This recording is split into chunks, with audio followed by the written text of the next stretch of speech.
ভূতভার্স। এখানে সত্য ভৌতিক ঘটনা শোনানো হয়। Hello horror lovers, welcome back to ভূতভার্স। আমি দেবস্মিতা। এই চ্যানেলে আমি প্রতি শুক্রবার ও রবিবারে ভারতীয় সময় ঠিক রাত 10টা বা বাংলাদেশ সময় ঠিক রাত 10:30টায় লোকেদের জীবনে ঘটে যাওয়া সত্য ভৌতিক ঘটনা তোমাদের শোনাই।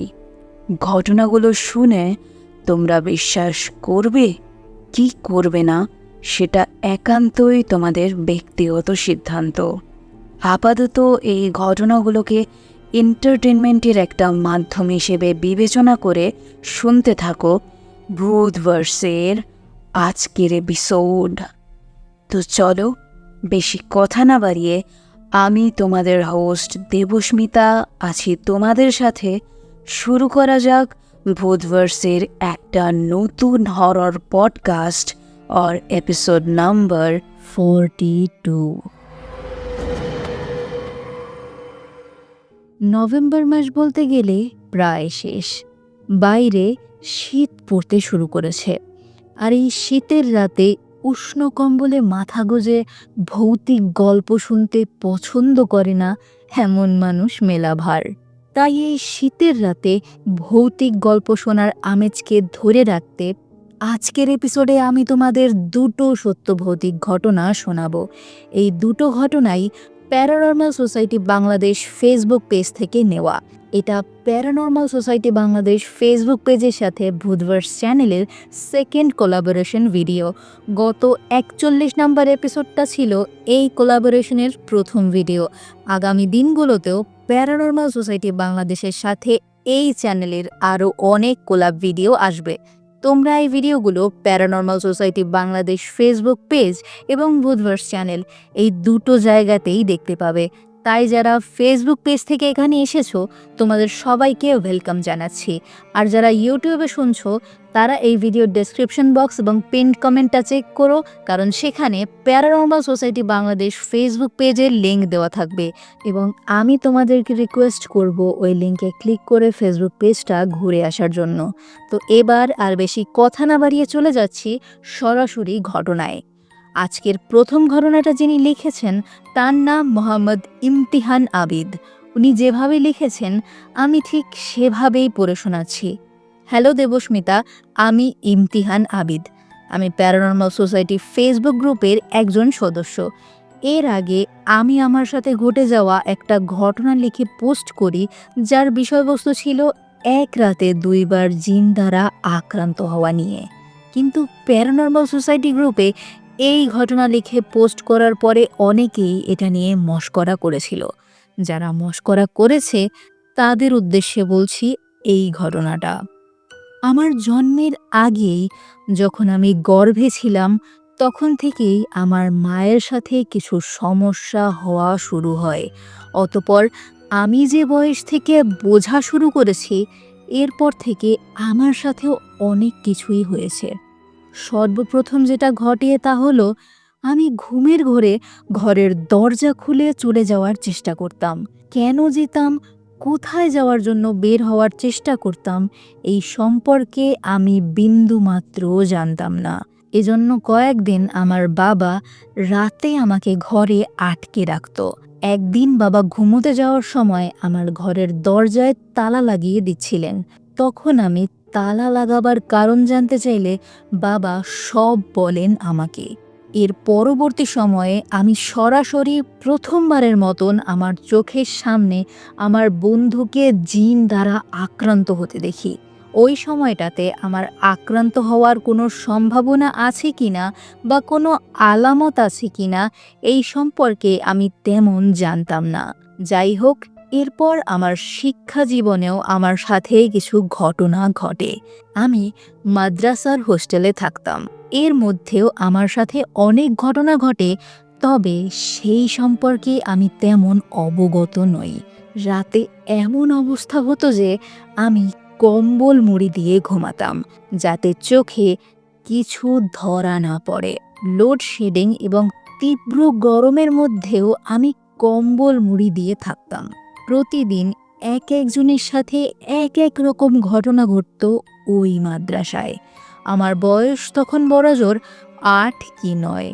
এরপর হোস্টেল জীবনে প্রথমবারের মতন আমার সজ্ঞানে থাকা অবস্থায় একটা জিন আমাকে চেপে ধরেছিল। এই ঘটনাটা আমার মাদ্রাসার হুজুরের সাথে সম্পর্কিত। ওনাকে প্রতিদিন জিনে ধরত, দোয়া পড়ার পরেও। হুজুর যখন চিল্লাচিল্লি করত এবং আমাদের সাহায্যের জন্য ডাকতেন, তখন আমরা ইচ্ছে করে ঘুমিয়ে থাকতাম। কারণ আমাদের ভয় ছিল যে লাইটের সুইচ দেওয়ার আগে যদি ওই জিন আমাদের আক্রমণ করে। তো এরকমই একদিন রাতে আমি বই পড়ছিলাম। জানালা বরাবর ছিল আমার সিট। বারান্দা থেকে আলো আসতো। সেই আলোয় বিভিন্ন গল্পের বই এবং পত্রিকার ক্রোড়পত্র পড়তাম। হুজুর আমাদেরকে সবসময় শরীর বন্ধ করে ঘুমোতে বলতেন এবং এটা না করতে পারলেও অন্তত ডান পাশ হয়ে ঘুমোতে বলতেন। ওই দিন রাতে আমার পাশের সিটের ছেলেটা তাড়াতাড়ি ঘুমিয়ে পড়ে, শুধু আমি জেগেছিলাম। হঠাৎ হুজুর চিৎকার করতে থাকে লাইট জ্বালানোর জন্য, কিন্তু আমি বই পড়তে পড়তে বইটা বালিশের নিচে রেখেই ঘুমিয়ে গিয়েছিলাম। সেজন্য আমি বাম পাশ ফিরেই শুয়ে পড়ি। হঠাৎ মনে পড়ল আমি একটা ভুল করে ফেলেছি। আমি ডান পাশ হয়ে শুইনি আর দোয়াও পড়িনি। এমত অবস্থায় ডান পাশে ঘোরার চেষ্টা করতে গিয়ে লক্ষ্য করি আমার শরীর অবশ হয়ে এসেছে। চোখটাও খুলতে পারছিলাম না।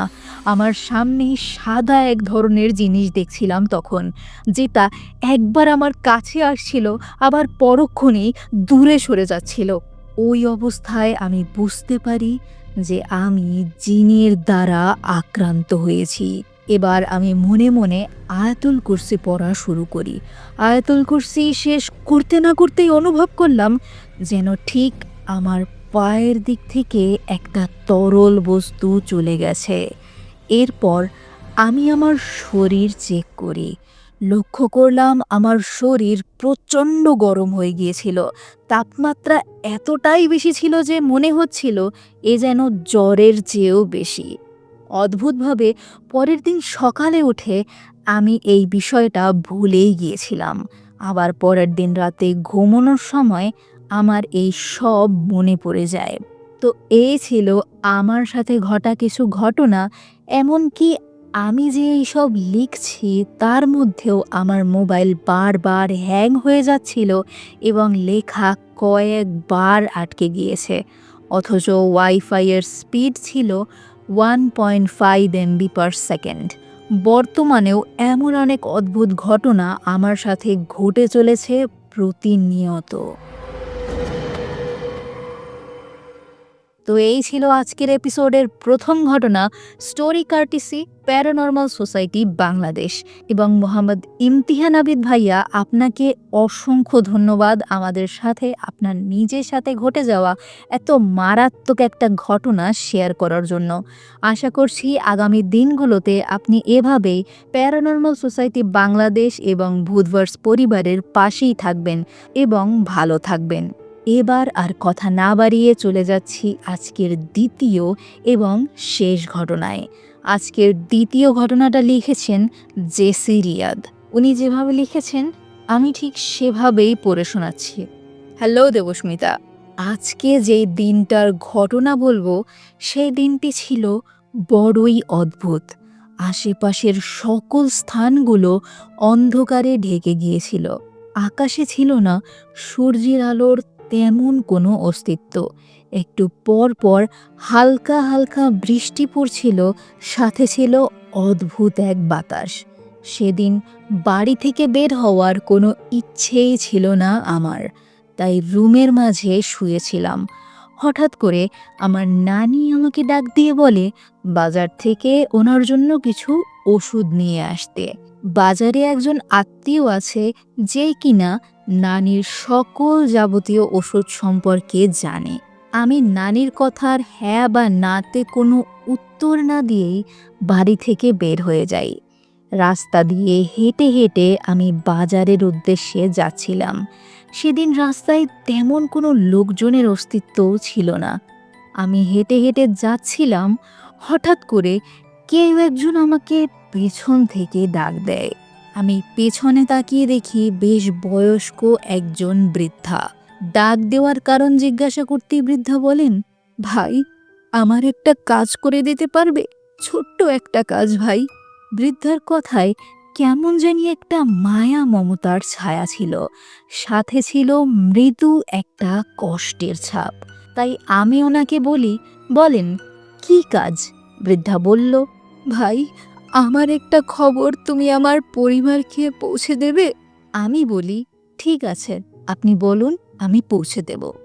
উনি আমাকে কিছু কথা বলেন যা ওনার পরিবারের কাছে পৌঁছে দিতে হবে, সাথে কিছু নাম এবং অনির্দিষ্ট অগোছালো একটা ঠিকানা দেন আমাকে। অনেক কষ্ট করে বিভিন্ন বাড়ির লোকজনকে জিজ্ঞাসা করতে করতে শেষমেশ আমি সেই ঠিকানায় পৌঁছাই। বাড়িতে গিয়ে একজনের নাম ধরে ডাকতেই একজন 40-45 বছর বয়সী নারী বের হয়ে আসে। বৃদ্ধার দেওয়া সব নামের লোকজনের কথা বলতেই মহিলা বলেন, সবাই এই বাড়িরই সদস্য। কিন্তু কে তুমি? কি কাজ তোমার এখানে? ওনাকে আমি সেই বৃদ্ধার কথা বলি। মহিলা আশ্চর্য হয়ে বলেন, এটা কি করে সম্ভব? উনি তো আজ থেকে প্রায় 15 বছর আগে মারা গিয়েছেন। এটা শুনে আমি স্তম্ভিত হয়ে যাই। এরপর হঠাৎ একজন লোক বের হয়ে এসে এই একই কথা বলে। তারপর আমি সেখান থেকে চলে আসি। আমি আমার মনে নানান প্রশ্ন নিয়ে সেই আগের স্থানেই আবার আসি। বৃদ্ধা বলেছিল যে সে এখানেই থাকবে, কিন্তু কই, এখানে তো সেই বৃদ্ধার আর কোনো অস্তিত্ব নেই। তো দেবস্মিতা, এই ছিল আমার সাথে ঘটা একটা ঘটনা। এতক্ষণ শুনছিলে আজকের এপিসোডের দ্বিতীয় এবং শেষ সত্য ভৌতিক ঘটনা, স্টোরি কার্টিসি প্যারানর্মাল সোসাইটি বাংলাদেশ।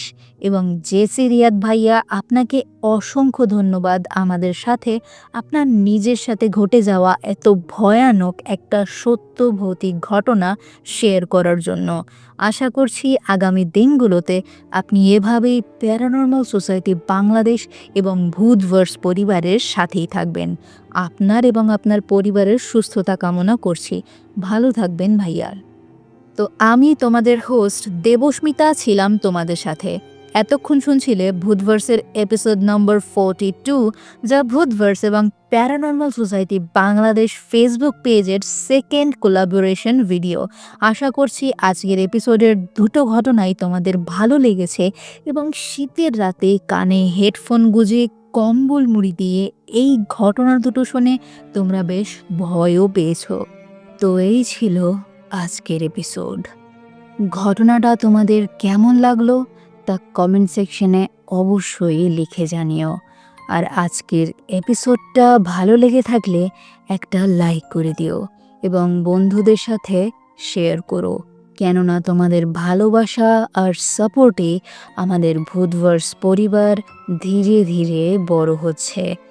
এরই সাথে এই চ্যানেলটা সাবস্ক্রাইব করে বেল আইকনটা অন করে নিও, যাতে আমি যখনই নতুন হরর পডকাস্ট নিয়ে হাজির হব তখন যেন সবার আগে তোমাদের কাছে সেই নোটিফিকেশনটা পৌঁছে যায়। আমি আবারও নতুন হরর পডকাস্ট নিয়ে হাজির হব আগামী রবিবার ভারতীয় সময় ঠিক রাত 10টা বা বাংলাদেশ সময় ঠিক রাত 10:30টায়। আমি আবারও নতুন হরর পডকাস্ট নিয়ে হাজির হব আগামী শুক্রবার ভারতীয় সময় ঠিক রাত 10টা বা বাংলাদেশ সময় ঠিক রাত 10:30টায়। শেষ করার আগে স্পষ্ট করে বলে দিতে চাই, ভূতভার্স কোনোভাবেই অন্ধবিশ্বাস এবং কুসংস্কারকে প্রমোট করে না। ভূতভার্সের কাজ কেবলমাত্র লোকেদের জীবনে ঘটে যাওয়া সত্য ভৌতিক ঘটনা তোমাদের সামনে উপস্থাপন করা। ঘটনাগুলো শুনে তোমরা বিশ্বাস করবে কি করবে না সেটা একান্তই তোমাদের ব্যক্তিগত সিদ্ধান্ত।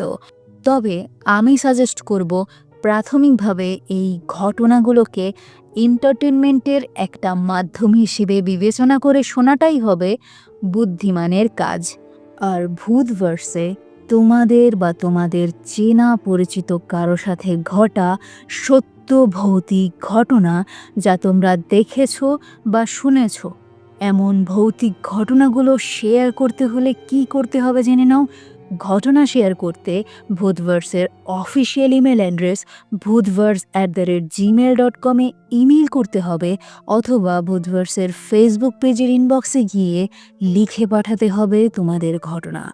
এছাড়াও তোমরা ভূতভার্সের ফেসবুক পেজের ইনবক্সে ভয়েস মেসেজের মাধ্যমেও পাঠিয়ে দিতে পারো তোমাদের ঘটনা। তবে ভয়েস রেকর্ড করার সময় একটু খেয়াল রেখো যে জায়গাটাতে বসে তোমরা ভয়েস রেকর্ড করছো সেই জায়গাটা যেন একটু শান্ত বা শুনশান হয়, তাহলে তোমাদের ভয়েসটা প্রসেস করতে আমার সুবিধে হবে। না হলে ব্যাকগ্রাউন্ডে গাড়ি এবং অন্যান্য নয়েজের কারণে তোমাদের বলা ঘটনা ভালোভাবে শোনা এবং বোঝা যায় না। সব কিছুর লিঙ্ক ভিডিওর ডেসক্রিপশন বক্স এবং চ্যানেলের অ্যাবাউট সেকশনে পেয়ে যাবে। আর হ্যাঁ, তোমরা যদি চাও তাহলে আমি তোমাদের পরিচয় এবং গোপনীয়তা রক্ষা করেই তোমাদের ঘটনা শোনাবো, তাই প্রাইভেসি নিয়ে একদম চিন্তা করো না। তো আমি তোমাদের হোস্ট দেবস্মিতা আজকের মতন এখানেই শেষ করছি। সবাই ভালো থেকো, সুস্থ থেকো। দেখা হচ্ছে নেক্সট হরর পডকাস্টে। সেই অবধি শুনতে থাকো ভূতভার্স। এখানে সত্য ভৌতিক ঘটনা শোনানো হয়।